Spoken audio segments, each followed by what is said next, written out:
somebody actually um lied on a surface to make that. That is amazing. That is a historical kind of thing. This home is from the 1950s. So if anyone is interested in becoming an investor or purchasing my home, let me know. If you offer me $1 million, I'll take it.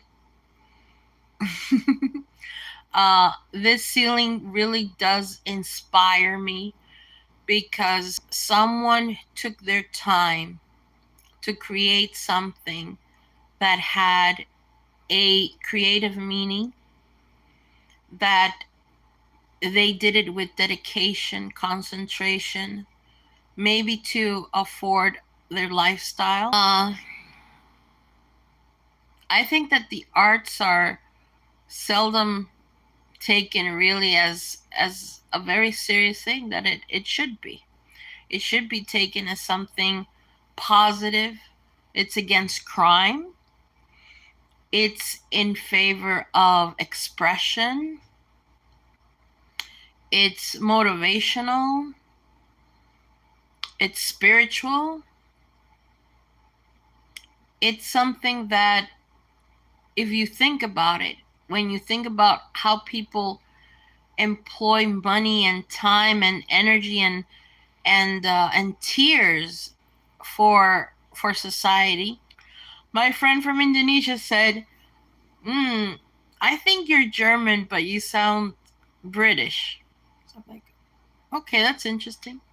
In life, I've been told you seem Filipino, you seem Jewish, Polish, Russian. What else I've been told? Cuban. But I was born in California. My mother gave me a lot of culture that was Cuban. My father gave me culture that was from Central America. My godfather gave me a lot of culture that was Chinese. A lot of my family, most of my family has heritage that is from the Mediterranean. Spain, Andorra, France.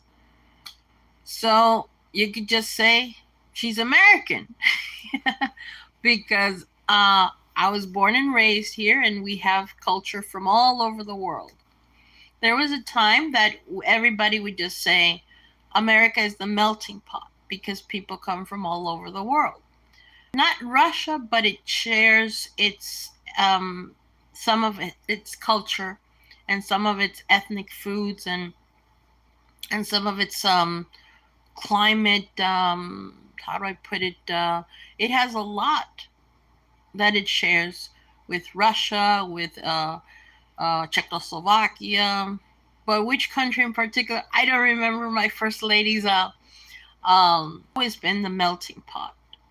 When I was in college, they used to call the United States also in one class called cultural diversity. It was for teachers to become teachers. I did 100 hours as a teacher. I then curriculums. You could say that tutoring is the original kind of teacher because it's one-on-one and you are actually helping a student see for yourself that they've learned specific things. So tutoring is much more of being a teacher than a homeroom teacher or a professor or an instructor, because as a tutor, you are directly talking to one student and making sure the student understands certain concepts. It could be facts, it could be procedures, any kind of knowledge. You are having a interaction with your student, that you're making sure that they are learning specific things. But classrooms do have, sometimes they have the good use of facilities. Only person to do work that was supposed to be for the group.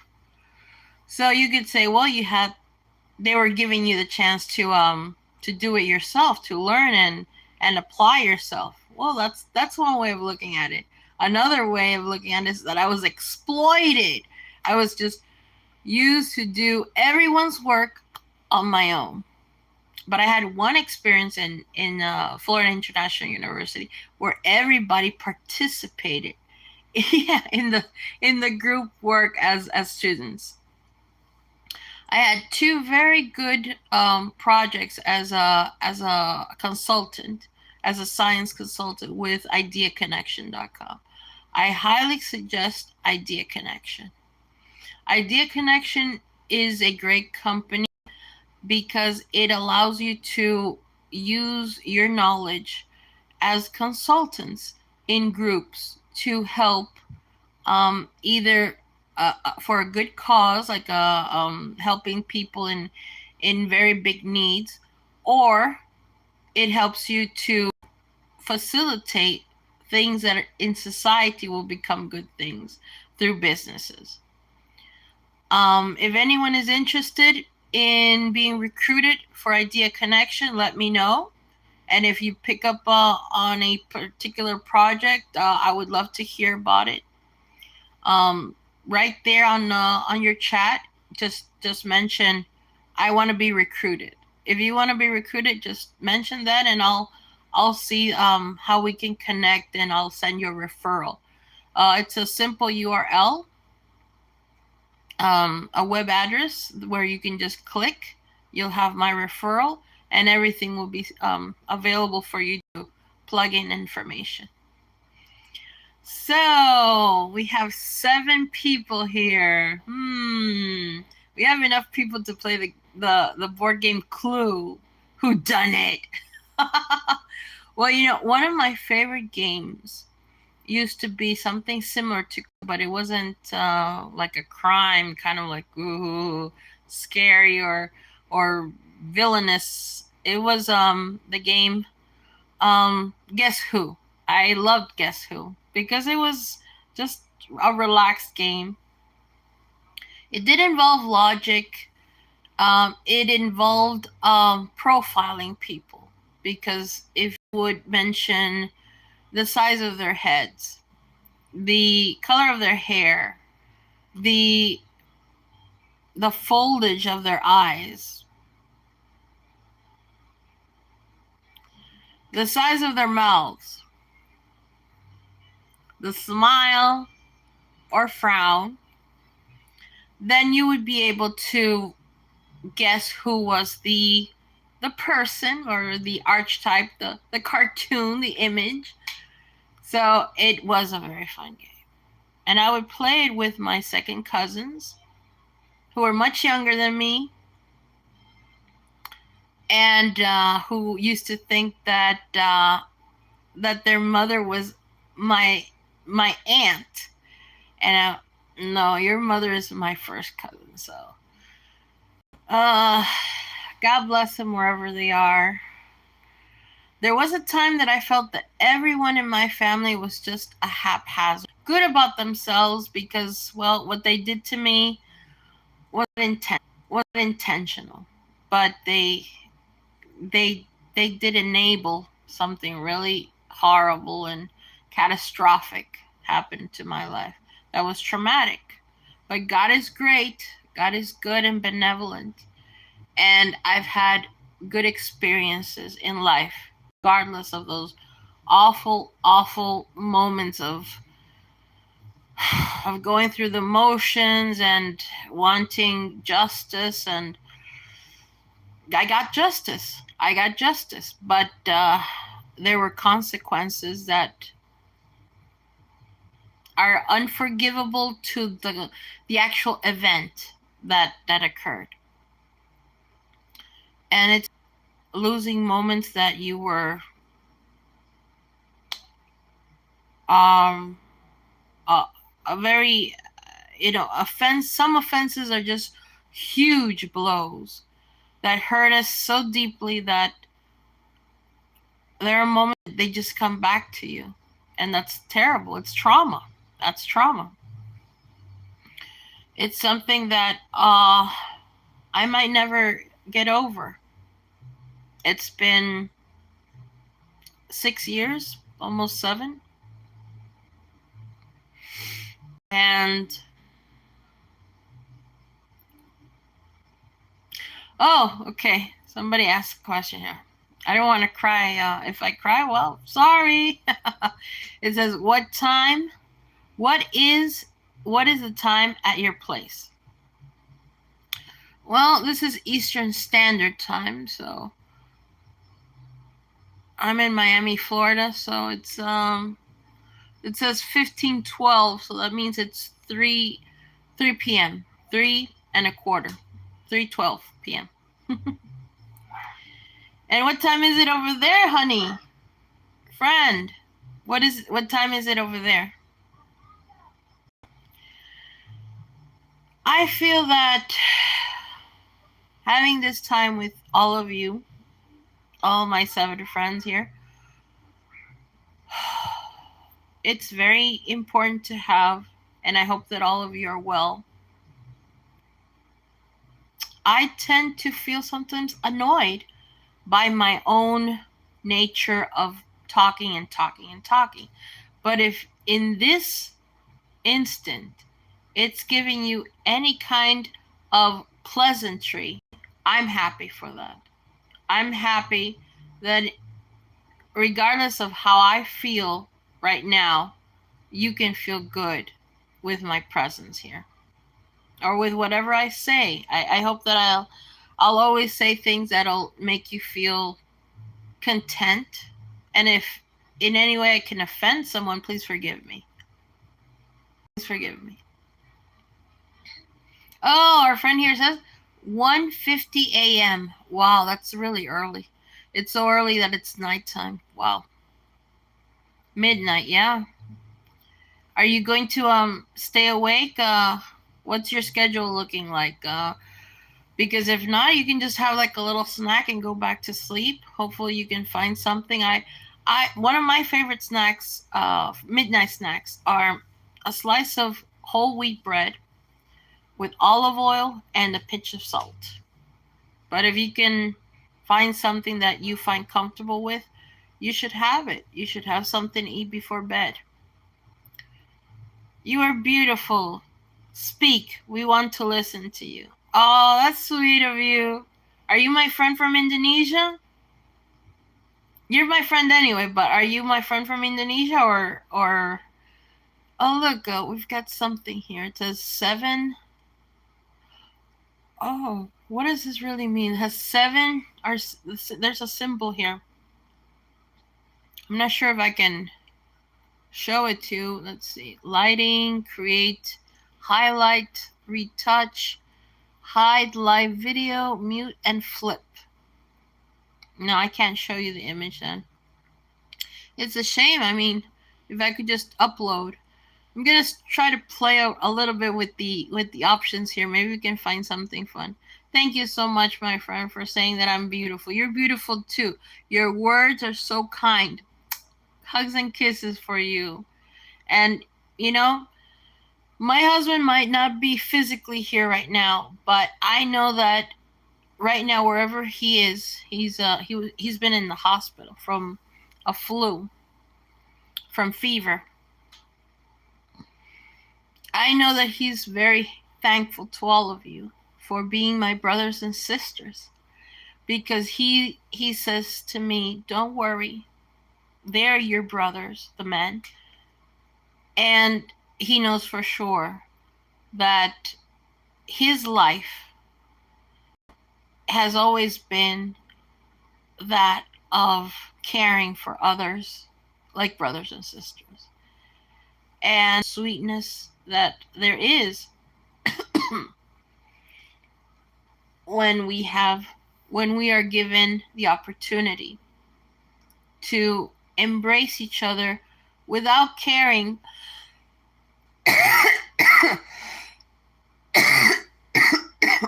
sorry, without caring about what we get, what we give, what we do, what we don't do.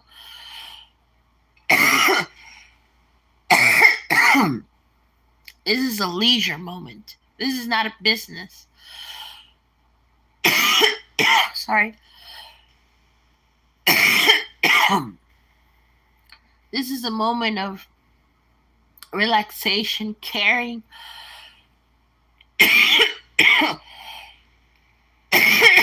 and motivation. I ask for you to take a moment now and have the gratitude to be alive. And if there's anything that you can think of that you should be doing right now that is correct, that it's good, that it's healthy, do it.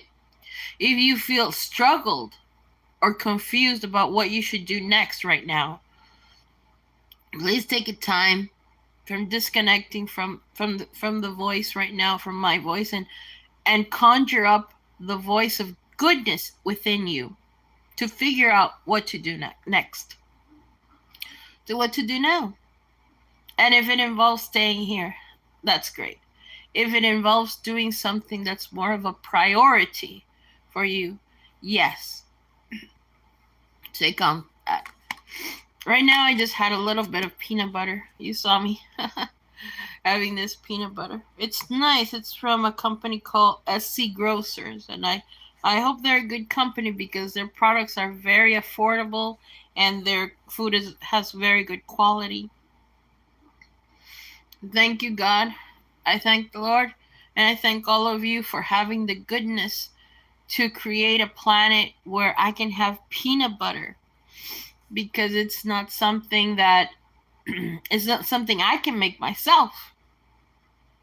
I had an uncle, God rest his soul, that once contacted me and said, Celia, look, I have these peanuts and I want to grow them, but they're not growing. What should I do? And we loved each other very much. My uncles were very caring people in their own personality, but they were caring. And I went on I had a machine that had discs. It was called Sega CD. I'm not sure if any of you remember that. Don't be sad. Drink hot water. Wow, okay. All right, that's a good idea. So before I go and have something nutritious to eat or drink, like my friend is saying here, my friend, thank you. Before I drink that water, my friend, let me just say that I took this machine that I had and I looked up in something called Compton's Encyclopedia under horticulture. HORI culture, horticulture. I looked up what it said in terms of peanuts. You have to take the shells off the peanut to plant the peanut. And the shells, you use it on the ground, on the dirt, to allow the element and mineral, nitrogen, to penetrate that plant, to nourish that plant and make it grow.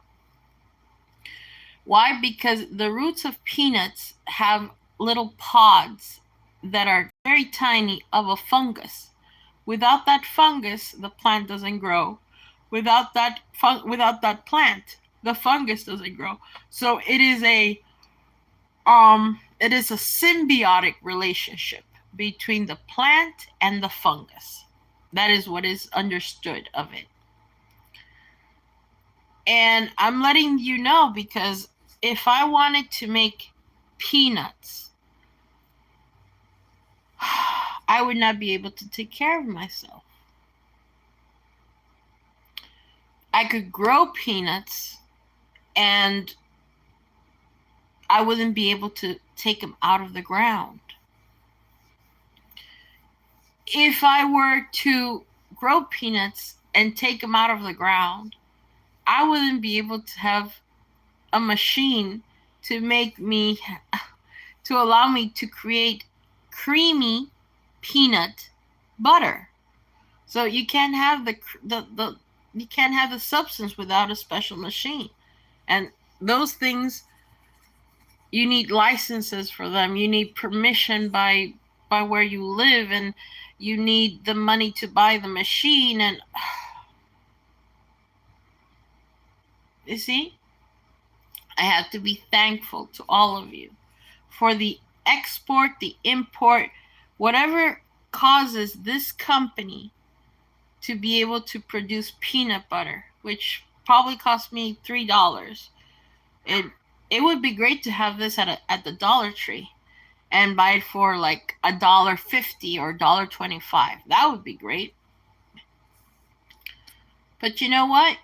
When it comes to economy and the ecology, the important thing is to have the ability to just relax.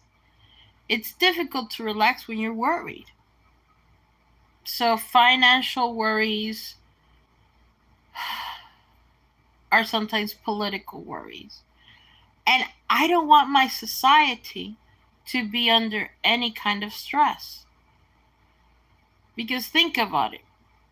If there is too much polemic, too much talk about this is bad, this is wrong, this is going to hurt this one, this is going to hurt that one, then it is a very tense and hostile environment. In life, I have had financial assistance, and the financial assistance was completely legal, was available to me out of societal's logic saying she should have financial assistance.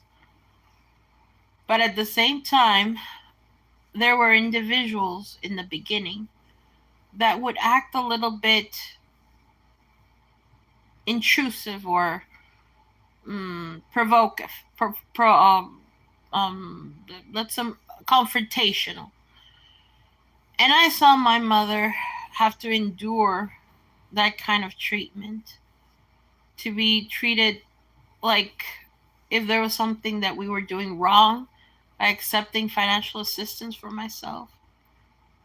I feel bad because unfortunately some women are treated by society and saying you shouldn't have this. You should be with a rich man that's going to give you money. Well, my father wasn't rich. He was hardworking, and I had a lot of health needs. So society allowed me to have financial assistance as a child.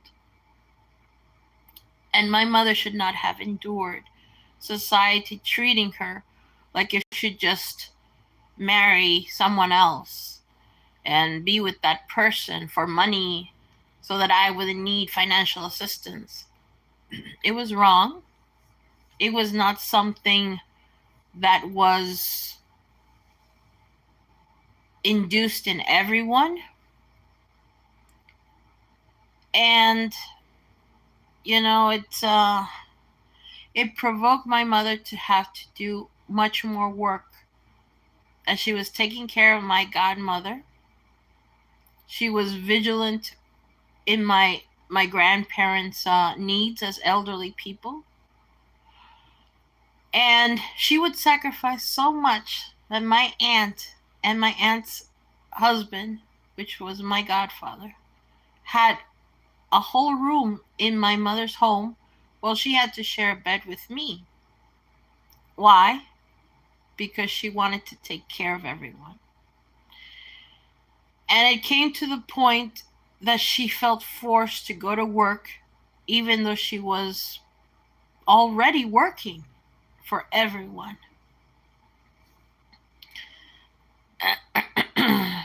It's unfortunate, but when it comes to expenses, people are forced to do sometimes stressful decisions, and they just want to help everyone. And that's when we have to understand how we were told that when you suffer, you're not alone. When you believe in the afterlife, your faith is the one that's saving you. And there's no politics to to help everyone. You have to help yourself by being positive, loving yourself, and loving others. That's why I believe in meditating and prayer, in not believing the lies we tell ourselves that are, because if they're harmful to yourself or someone else, they're probably lies, and we just have to avoid them. We have to just try to do this. Whenever there is an argumentative thought, and you think, well, I have to understand it, I have to know it, you could always reply, yes, yes, no, no. And I didn't make that up. You can read that. You can read that from a very sacred book that has been used to help a lot of people that have lived through times where nobody was able to read. We have the fortunate moment right now where we can read. Not everyone has had that experience. And you might think, well, that's society, that's, you know what it is? It's just bad luck. Bad luck. My mother was forced to teach people to read. She didn't choose that job. She was forced to do it. She wanted to be a teacher for little children, but she was forced to teach adults to read that were living in mountains. She did it anyway. She was forced to, and she was very young, and she did it. What would have happened to her, to my mom, if she hadn't accepted?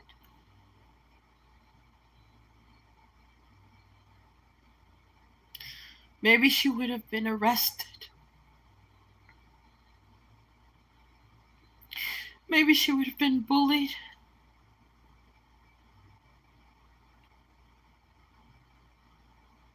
Maybe she would have been treated badly. Maybe she wouldn't have been allowed to do anything at all.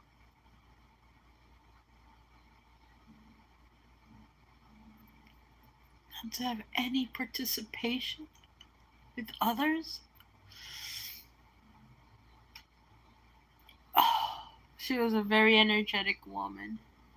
She loved helping people. She loved earning some money, and with the money, getting her mom food, getting toys for her nephews and nieces, furniture for her mother and father,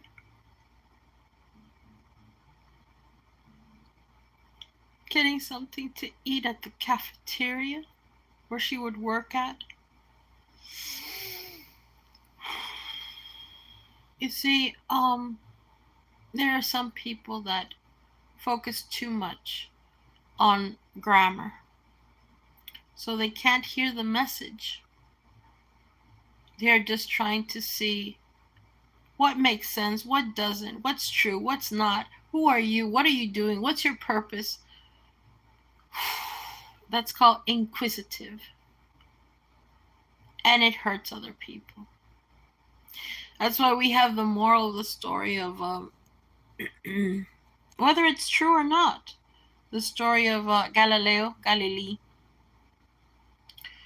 who used the Copernicus scientific research of saying the world is round. So Galileo Galilei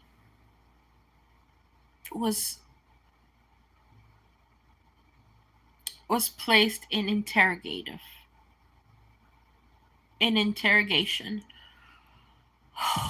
in an interrogative situation we're told by the Roman Catholic Church, but it wasn't just the church, it was an order of the church. So it was not going to happen within another order of the church.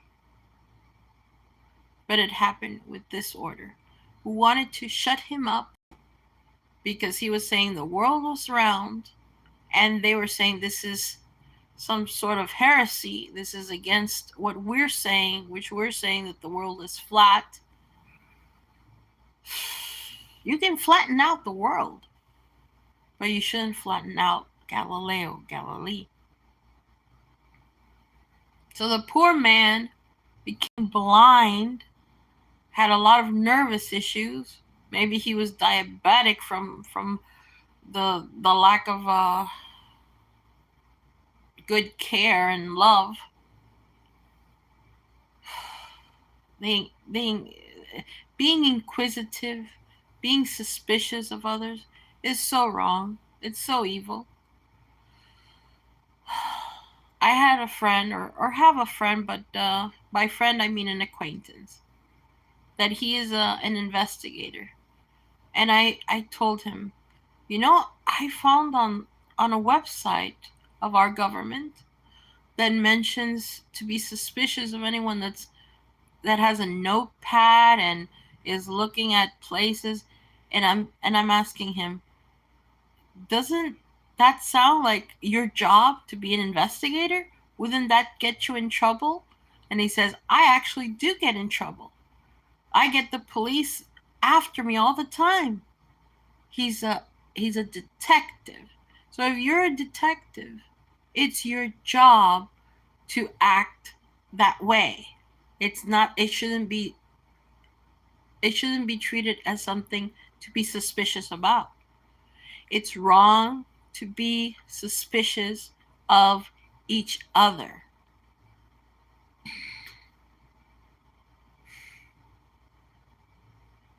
But when is it right? When is it right to be suspicious of each other? That's a good question.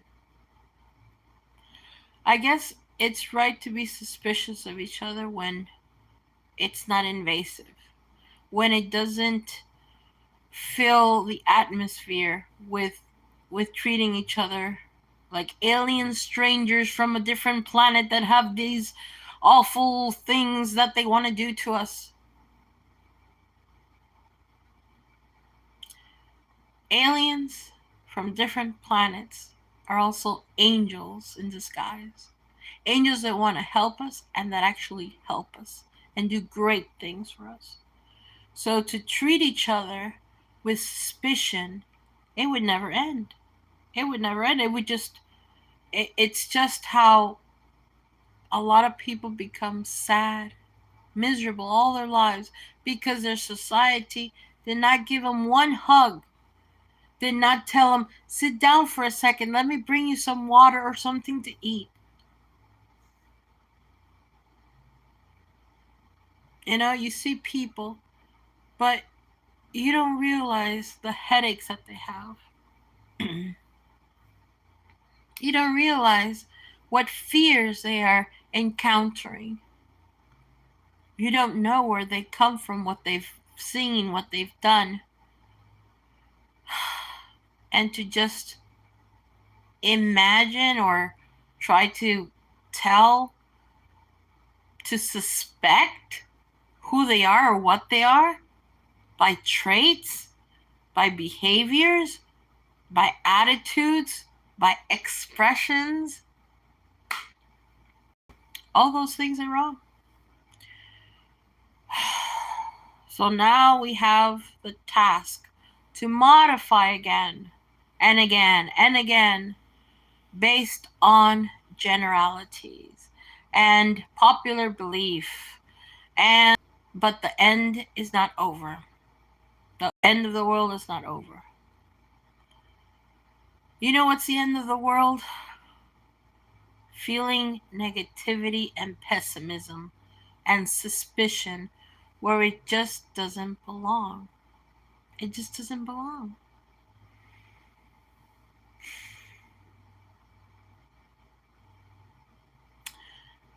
I feel a little disgruntled. I feel a little disgruntled because things change so often that you're wondering, well, when is it going to just be simple to know what is allowed and what is not, and who is allowing it and who is not? Human rights are people rights. Whether you are a human being or you happen to be a program, which I doubt that a program is getting information here.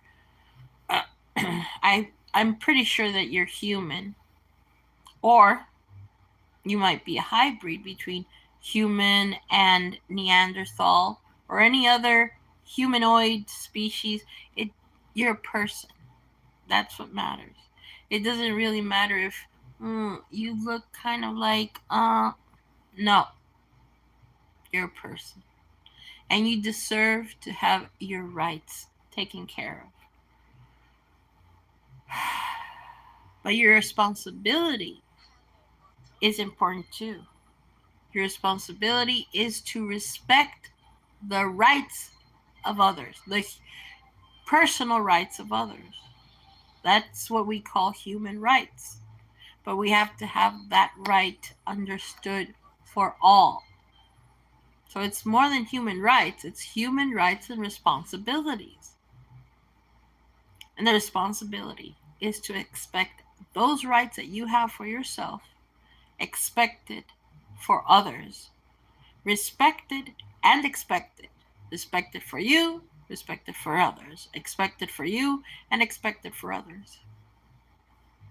Our rights are sometimes taken away from us, and we don't even know it until it's too late. That happened to me.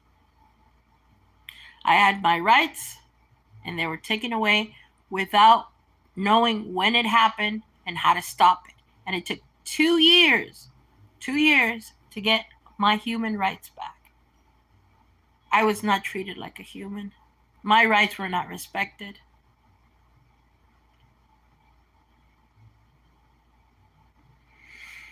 There was no justification for it. I didn't owe anything to society because I didn't take anything from society. The only thing that I took from society was what society gives and takes in a good sense of the word, which is granting each other. Not taking as in stealing, taking as in saying thank you and accepting it.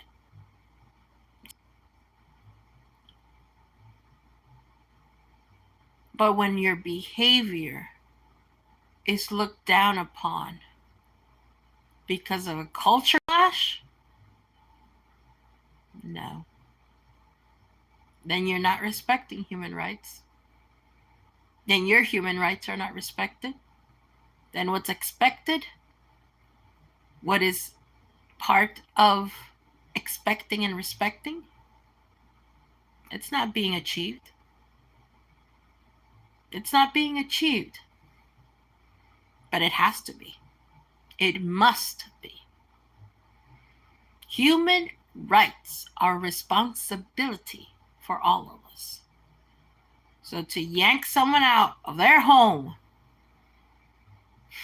and keep them 2 years from their home, separating a whole family,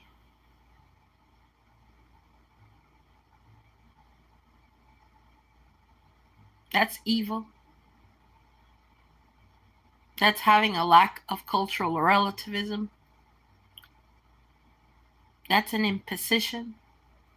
And that's exactly why in the Constitution, people that were natives to the United States of America were not allowed to vote because of discrimination, because of lack of human rights, because of lack of understanding that you must respect and expect rights for you and for others.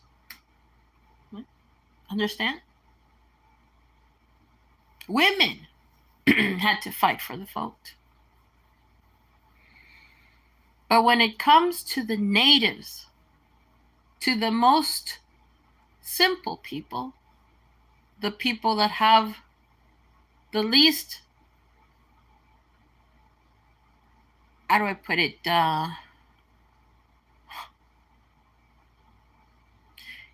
economy is no reason, no excuse to be used against humanity. It is not. Labels are ridiculous. Labels are misused. Labels. Profiling. You use labels and you use profiling when it is for a professional reason. There's nothing professional about taking other people's rights. There's nothing professional about hindering their rights. There's nothing professional about harming people's minds, bodies, pursuit of happiness. There's nothing professional about treating other human beings like if they were inferior to you, like if they were cattle, like if they were something that you use to eat. It's a vicious cycle of abuse. To not respect and expect and not expect your human rights and that of others. Your responsibility is to not.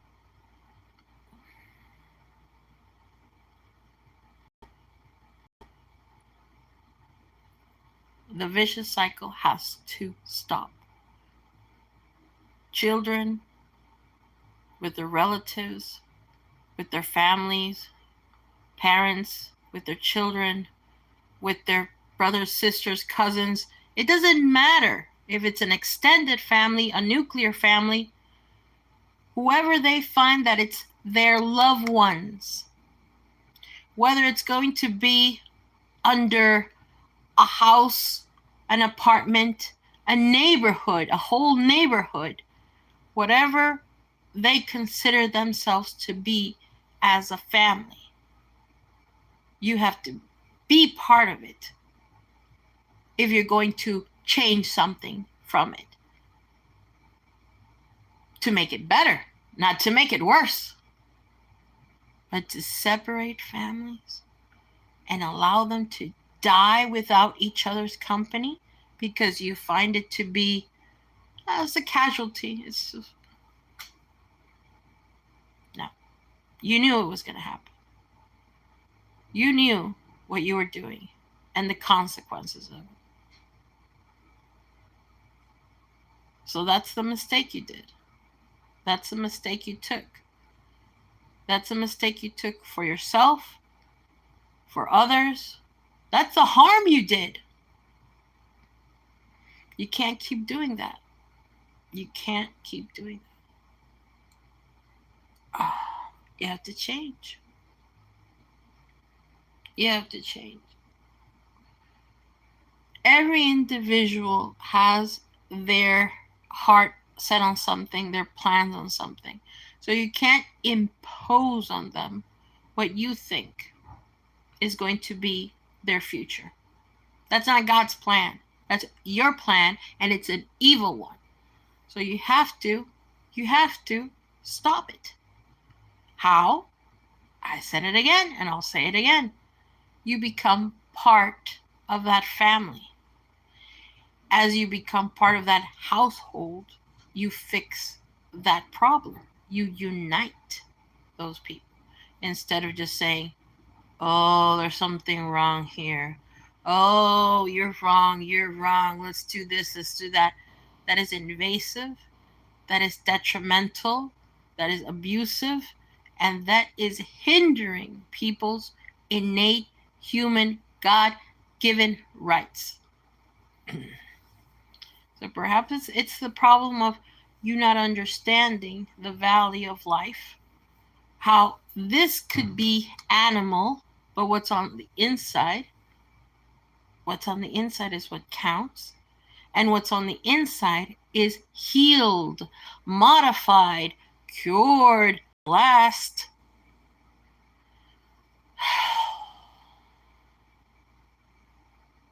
And it just makes me sick. It makes me sick all over. It just gives me pain. Ow, ow, ow. How could people just take another person's rights, see them as an enemy, not even look at them, and just grab, grab, grab, hurt, hurt, hurt, pull, pull, pull, push, push, push. I had to take showers over a sink because nobody could find a chair for me to take a shower. It's ridiculous. If I had been in my own home, I could have just taken a shower as nothing. Nothing. You see, the problem is people do not study calculus. They have to understand the concepts of calculus, simple concepts of calculus. You don't have to understand every symbol of it, but understand the concept of how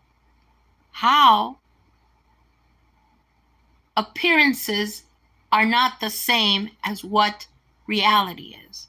You can't expect framing to be a good thing. Imposing on others based on what I see, what I think, what I know. A person has their relationship with a higher source, not with you. You can't expect to be God and know everything about another person just because you're a little group. And you know that people in that group have suffered, to know what they did, how they hurt others.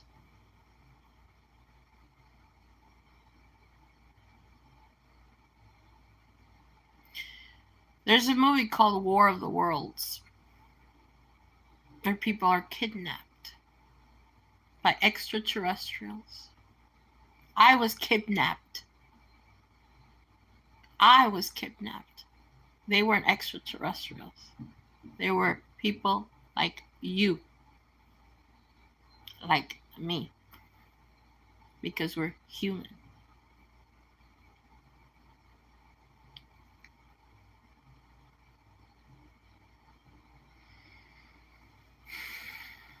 Remember,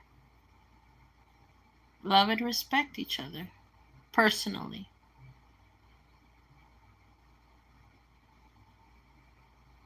Don't think that good ideas just end up as fixing themselves up. Because there is a domino effect. So when you give a little nudge,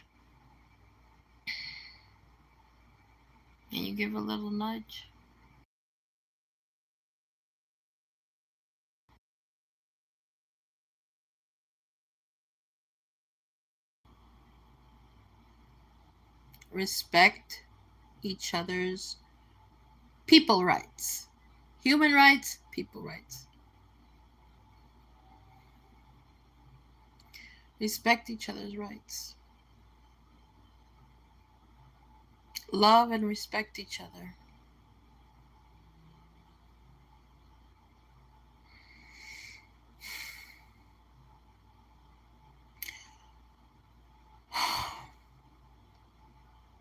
Love and respect each other.